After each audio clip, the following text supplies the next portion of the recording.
Boa tarde a todos e todas. É um prazer imenso ter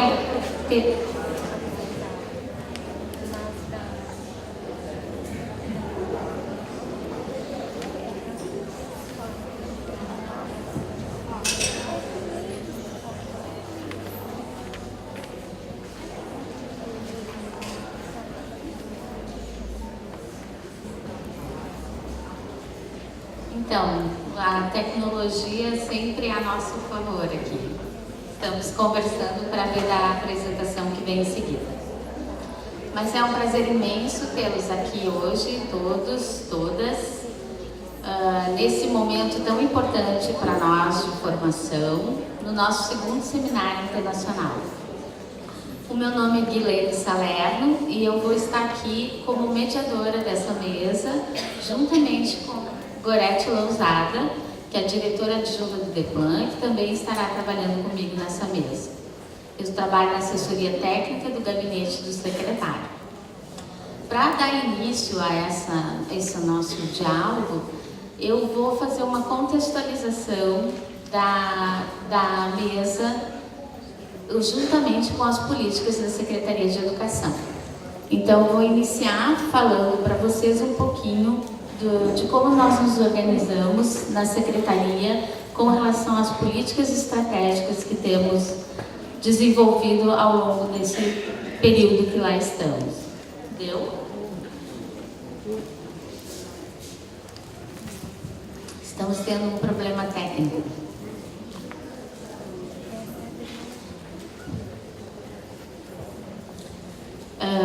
Hoje, após a nossa tarde aqui, vocês sabem que temos o lançamento do livro lá na reitoria da URGS. É o segundo livro que nós estamos publicando a respeito do ensino médio, que tem como título o Ensino Médio e os Desafios da Experiência. A gente convida todos para estarem lá conosco às 18 horas. Então, nós temos um pouco o nosso tempo bem cronometrado aqui, para dar tempo de todos nós trabalharmos aqui e podermos irmos para todos para lá. Deu. Depois eu dou os outros avisos. Eu vou me levantar, porque a telinha aqui não está funcionando muito bem, então nós vamos para cá.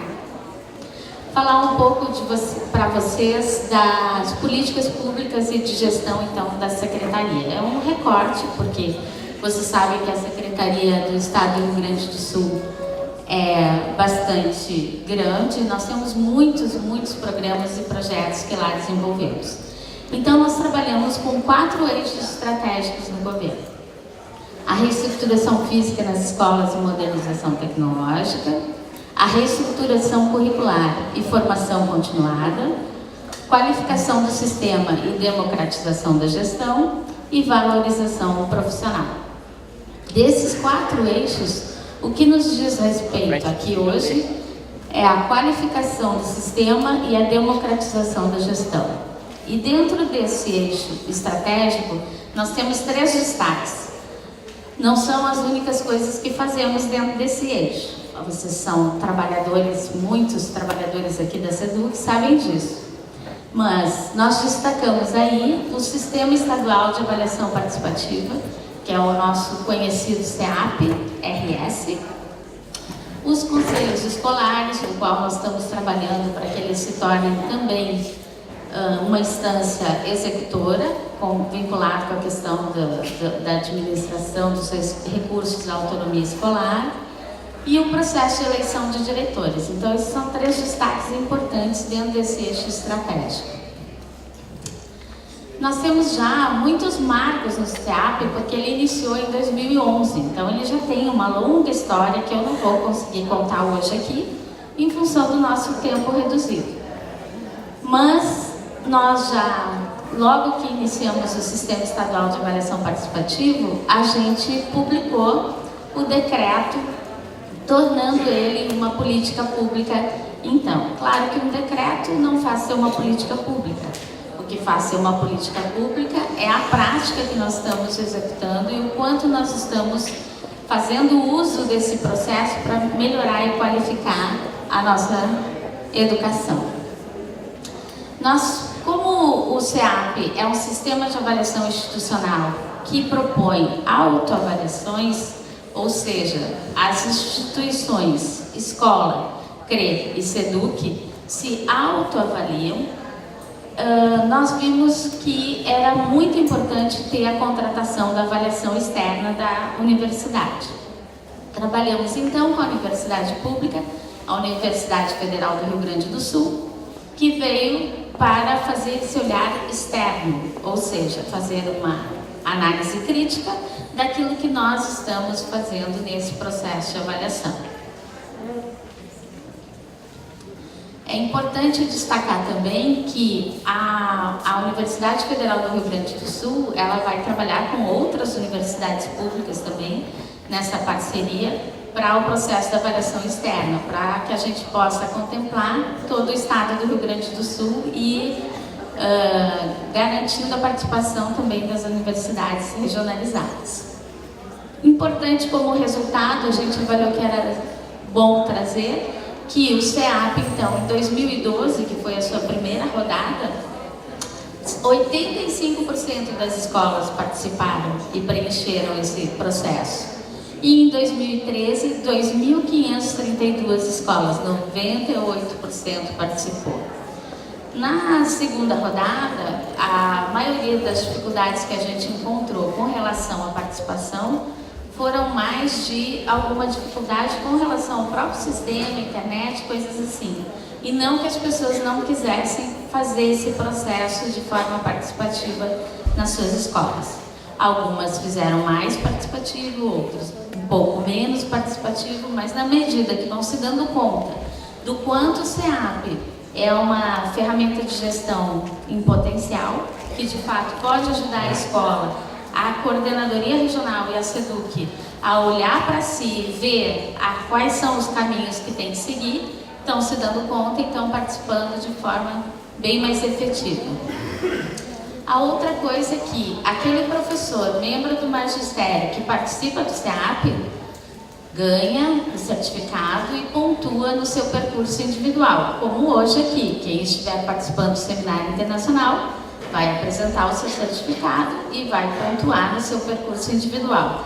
A diferença é que lá ele colabora com todo o processo de discussão da sua escola. E aí nós chegamos então um pouco nos aproximando dessa mesa, porque todo diagnóstico traz em seguida a necessidade de um processo de planejamento. Porque senão de nada adiantaria fazermos diagnósticos. Nós temos que, à luz desse diagnóstico, começar a pensar esse processo de planejamento participativo. E um pouco vamos falar disso hoje à tarde. O Sistema Estadual de Avaliação, ele também tem um ciclo. A gente construiu um desenho que acha que fica mais claro para as pessoas compreenderem como é esse ciclo. Ele acontece anualmente e começa com a questão sempre do diagnóstico. Esses diagnósticos cada vez vão ficando mais qualificados, porque a cada ano nós já tivemos um diagnóstico que nós temos que ter tido melhoras, e esse diagnóstico vai se qualificando e outras coisas novas também podem ir surgindo.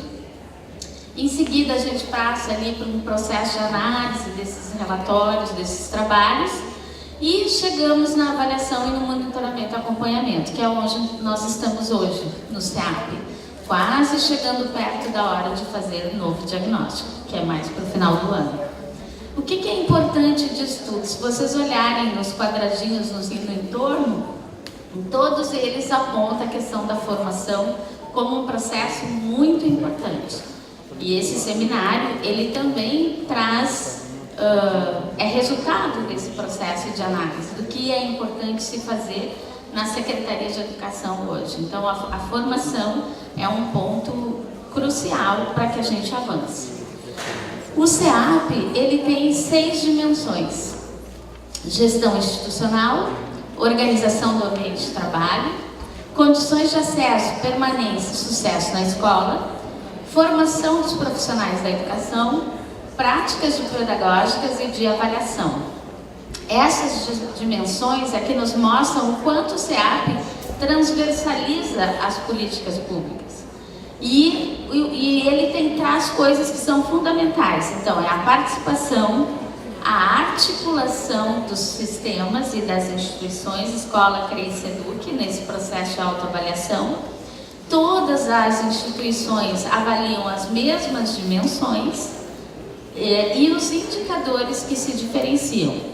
E dentro desses indicadores, nós temos 50 indicadores que são ali marcados de 1 a 5, desde o que seria o ideal ao que está muito precário. O que também diferencia no SEAP esse processo? É a questão da justificativa, ou seja, a avaliação qualitativa do processo. O SEAP traz essa novidade e isso é o que nos ajuda a pensar inclusive as formações, inclusive as políticas, inclusive uma série de coisas como a escola de tempo integral, por exemplo. A partir da análise desses indicadores e dessas dimensões, a gente pode fazer um olhar mais aprofundado para este processo.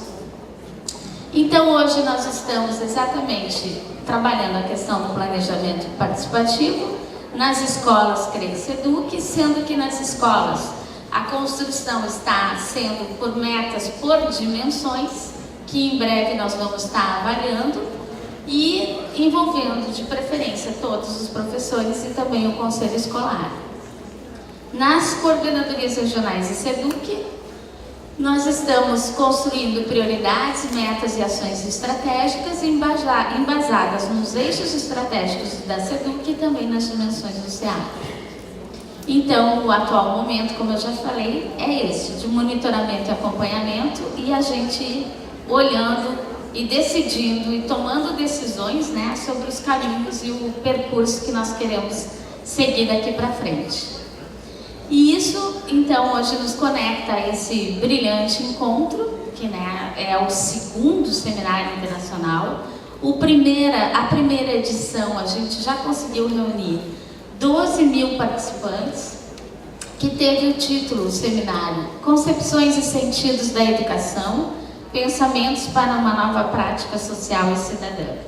Essa foi a nossa primeira edição. E a segunda edição, nós temos aí, estimados ou não, já temos conferido, né, 25 mil participantes em todo o estado do Rio Grande do Sul. E é o conhecimento e as juventudes do século XXI. Esse seminário, ele também tem uma característica diferencial, e o próprio professor Michel ontem colocou para nós todos, né, a questão do seminário, ser uma semente, né, aquilo que a gente faz crescer e florescer. E nós pensamos então esse seminário com uma concepção de trabalhar em cima de práticas que acontecem no nosso cotidiano, na nossa vida, na escola. E nós vamos então dar início agora à mesa com a composição das nossas painelistas que vão falar das boas práticas. Adriane Maria Limana Guerra, por favor, e Marta Regina Fontoura. Ambas pertencem à 8ª CRE e à Escola Estadual de Ensino Fundamental Marieta D'Ambrosio, de Santa Maria, Rio Grande do Sul. E o que elas vão hoje contar um pouco para nós é a respeito de como elas trabalharam o projeto político-pedagógico, porque o SEAP, ele trabalha com essa questão da autoavaliação institucional, fazendo relações com outras questões que compõem o contexto da escola. E uma delas é o projeto político-pedagógico, bem como os indicadores externos que compõem aquele contexto o qual está inserido. Então, eu passo a palavra para... Boa tarde. Nós recebemos este convite para participarmos hoje à tarde desse seminário, um certo receio de vir falar com uma plateia tão distinta, colegas, professores, gestores de escola. Mas, ao mesmo tempo, nos sentimos bastante gratificadas com este convite. A minha fala inicial, eu vou contextualizar, eu vou situar vocês na minha escola, que é uma escola pública, estadual, da região central de Santa Maria. Ela se localiza, para quem conhece o município de Santa Maria, ao lado do Farrezão. É uma escola de ensino fundamental, funciona manhã, tarde e noite, à noite com a EJA.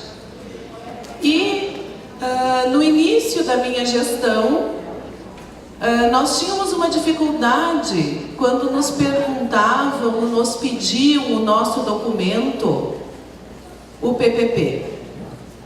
Porque ele ficava guardado dentro do armário e geralmente quem nos solicitava eram os professores estagiários que iriam na escola fazer algum tipo de observação. E ele não era um documento que retratasse a nossa realidade escolar. Ele era um documento de gaveta.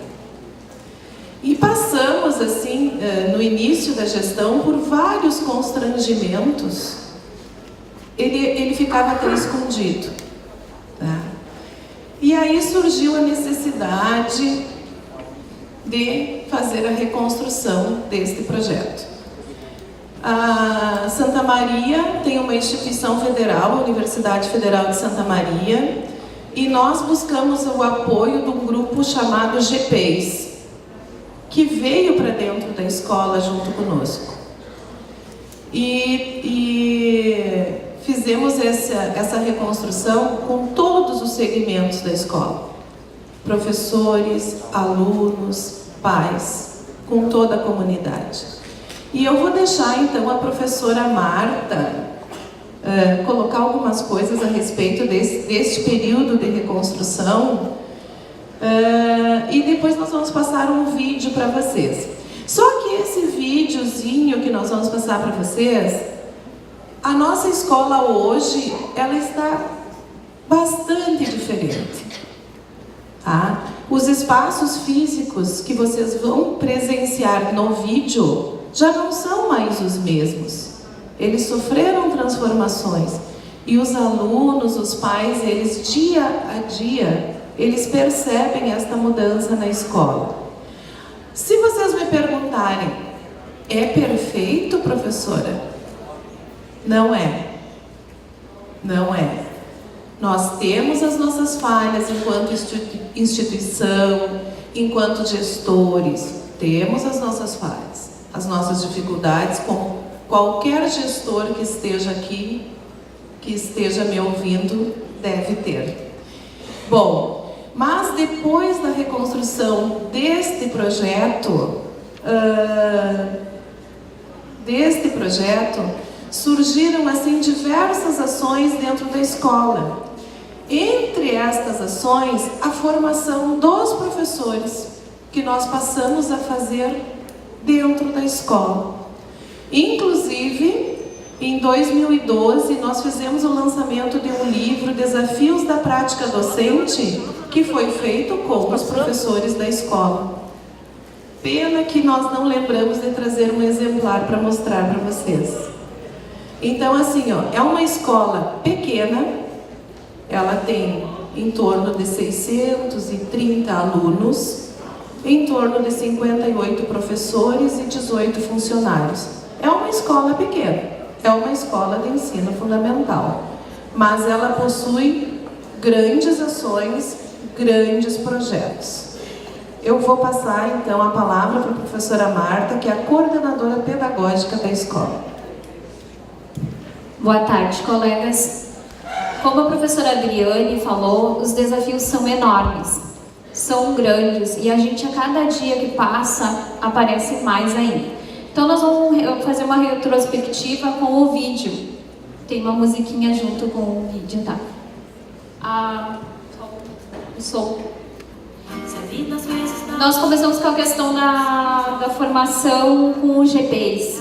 Esse grupo ele veio acrescentar a nossa escola. e a somar junto. A dificuldade que a gente tem em que os pais participem é um desafio enorme que todas as escolas têm. Esse grupo, então, ele começou a questionar, principalmente os alunos: que escola é que vocês querem? E eles, através de bilhetes, de colocação que eles colocavam nas reuniões, começaram a falar sobre a escola que eles queriam. Que eles não queriam mais aquela escola ali, que estava faltando uma quadra, que estava faltando um refeitório, que estava faltando a participação dos pais deles. Então, como chamar os pais para a escola? Através de outras atividades diferenciadas. E ali começou-se, então, a construção do nosso PPP, que era de gaveta, e que era criado por a equipe diretiva, dentro da equipe diretiva, não pelos que fazem parte da construção de uma educação de qualidade. E através dessa reconstrução, que demorou muito, isso foi bem devagarinho, nós fomos cutucando, mexendo, instigando, começou a surgir projetos. Os projetos com os nossos próprios professores. Os dons que eles têm além de ser professor. Outros dons. Então nós tivemos uma caminhada bem árdua, mas muito feliz. E, vamos dizer, os alunos não participam? Participam. A comunidade não participa? Participa. Mas tudo devagarinho. Tudo com calma. As nossas reuniões, que eram antes só a equipe diretiva que decidia, não se ouvia os colegas. Começamos a ouvir mais os nossos colegas, a ouvir o que eles tinham de angústias, de dúvidas e que escola que eles queriam. O trabalho realizado também com alunos da EJA. Nossa educação de jovens e adultos, ela não qualifica para o mercado de mão de obra, mas sim para que ele seja participativo nessa sociedade. Nós tínhamos também a Hora do Conto, que hoje é realizada por nós mesmos, professores, como eu falei, que cada professor tem seu dom. Então nós próprios criamos, os professores fazem essa parte junto com seus alunos.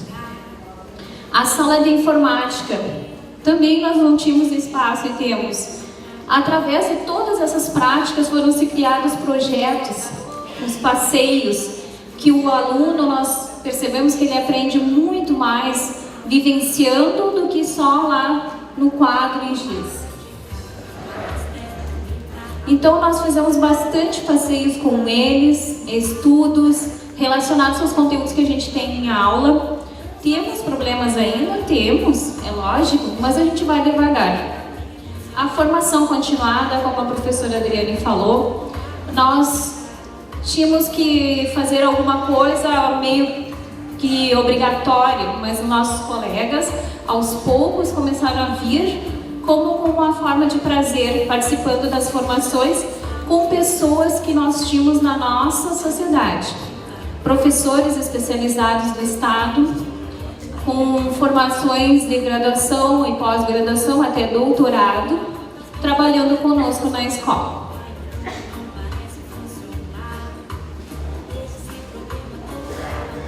Hoje a nossa formação de professores, formação continuada, ela é um desafio, porque nós sempre nos perguntamos ao grupo que a gente tem se é isso que eles querem. E sempre eles querem algo voltado da teoria com a prática, aquilo que eles aprendem para ensinar os seus alunos. O recreio dirigido com mães participando, só que esse ano a gente já mudou, é o PIBID de Educação Física com Pedagogia, que está fazendo os projetos na escola.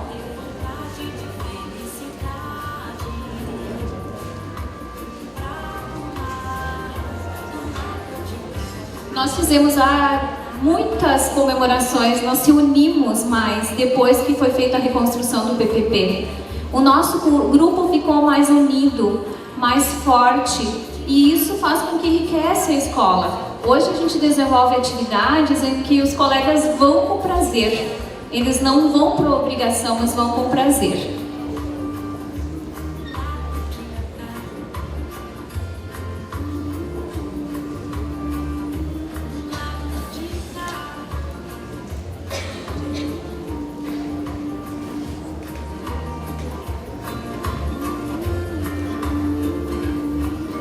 Se hoje vocês forem ver a nossa escola, ela está totalmente diferente. Que não deu tempo para a gente fazer a construção do novo vídeo, porque foi feito em cima do laço, né, professora Adriane, é um convite. Então, como vocês sabem, nós somos todos atarefados, né, e fica complicado. Mas, se hoje vocês forem visitar a nossa escola, ela está toda climatizada, salas de aulas todas climatizadas, uma sala de vídeo toda ela composta com todo o material tecnológico que nós temos, e tudo isso foi construído com a ajuda da comunidade escolar.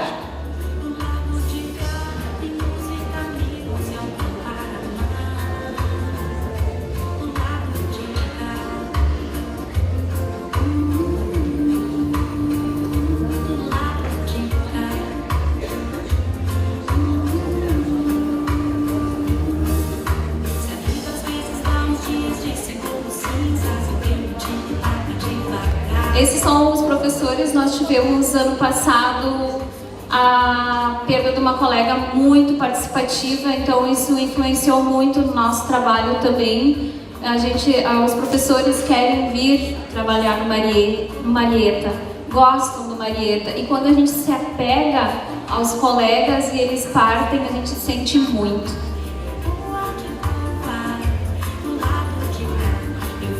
A gente pôs o professor a brincar junto, a fazer parte das gincanas.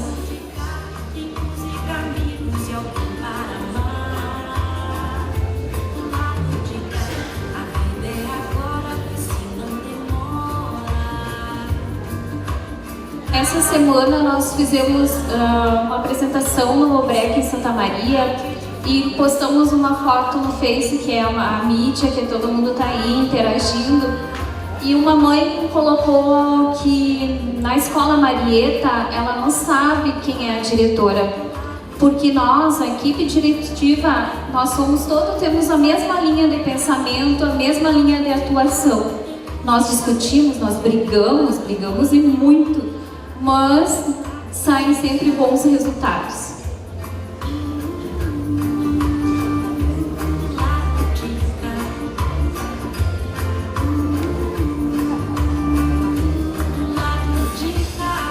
A professora Carmen Pereira, ela era a nossa coordenadora antes de eu estar na coordenação. Ela que estava, ela iniciou o projeto do PPP, tá? Então ela aparece em algumas fotos, porque ela iniciou esse trabalho e eu dei continuidade. Ela me deu essa tarefa de fazer essa continuidade, de fazer esse trabalho, porque ela acredita numa escola de qualidade, assim como eu também acredito, mesmo com as poucas coisas que a gente tem.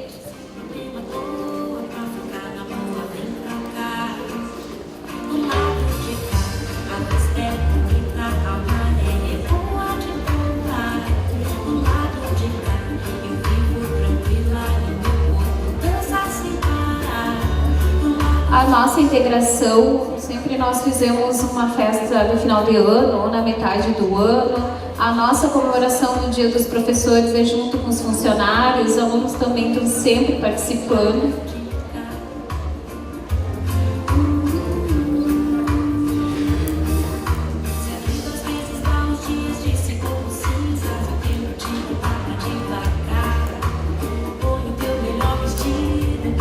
O projeto cultural Nós foi desenvolvido pela professora Etienne. Ela lançou juntamente com uma turma que ela começou na 4ª série antiga, que agora é o 5º ano. Ela começou esse projeto de poesias. Foram lançados 3 livros e isso impulsionou nós a fazermos a formação para os professores dentro da escola e lançamos o livro Desafios na Prática Docente, que esse livro ele contém artigos, técnicas para nós, professores, trabalharmos em sala de aula e poesias criadas por nós, professores. Envolveu outras escolas do município de Santa Maria também nessa participação. Durante o ano passado, os professores desenvolveram em sala de aulas produções, e este ano nós estamos lançando daí o primeiro concurso literário, Marieta em Prosa e Verso, que é as produções dos alunos, dos professores e dos funcionários da escola. Essas são as 3 obras que foram lançadas pelos alunos junto com a professora Etienne, que é a nossa vice-diretora.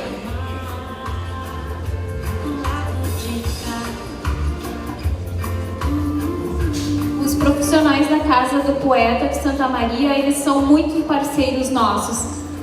Eles estão sempre fazendo oficinas com os alunos, oficinas com os professores também. Aí iniciou a primeira formação continuada com os professores, utilizando pessoas que nós temos dentro da escola que trabalham nisso. Bom, o projeto Recreio Dirigido, como eu havia falado, era desenvolvido por mães. Hoje nós temos o PIBIT, que desenvolve essa atividade junto com os alunos e os professores. Também temos o Marieta em Movimento, onde eu e a professora Etienne fizemos danças aeróbicas com os alunos todos no pátio. A gente seleciona 5 músicas e dança, faz alongamento, faz coreografia com eles, e eles participam.